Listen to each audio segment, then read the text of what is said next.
மகாபெரியவாச்சரணம். கண்ணன் என்று சொன்ன உடனேயே அவனுடைய அலங்காரம், அந்த பீதாம்பரம், அவன் கையில் ஏந்திய புல்லாங்குழல், தலையில் அந்த கிரீடம், மணிமகுடத்தில் இருக்கக்கூடிய அந்த மயில் இறகு, இப்படித்தானே நமக்கு நினைவு வரும் இல்லையா? ஆனால் கண்ணன் என்ன செய்வானாம்? ஆணிரைகளை மயக்கச் சொல்லுவானாம். அந்த கோலத்தை காண்பதற்கே கோபிகைகள் எல்லாம் அப்படி காத்து கிடப்பார்களாம். அப்படி என்ன அழகு என்று நாம் நினைத்திருப்போம் இல்லையா? இதோ இங்கே பார்த்தால் நமக்கே புரியும். கண்ணன் தலையில் எவ்வளவு அழகாக அந்த துணியால் சுற்றப்பட்ட அழகான மகுடம் போல, ஒரு கிரீடம் போல ஒரு தலைப்பா கட்டு அணிந்திருக்கிறான் இல்லையா?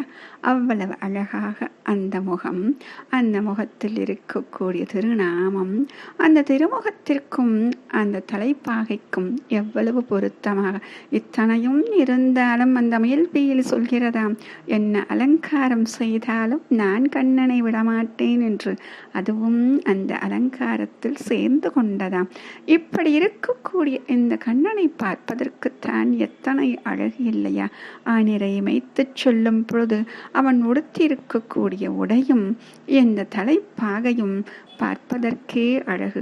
இந்த கோலத்தை நம் கண்முன்னே கொண்டு வந்த இந்த கோலத்திற்குத்தான் எத்தனை ஒரு பாக்கியம், நமக்குத்தான் எத்தனை ஒரு பாக்கியத்தை இந்த கோலம் கொடுத்திருக்கிறது. நாமும் கண்ணனை தரிசித்து விட்டோம் இந்த கோலத்தில் என்ற ஒரு பெருமிதம் நமக்கு கிடைக்கிறது. மனதில் ஒரு நிறைவு கிடைக்கிறது.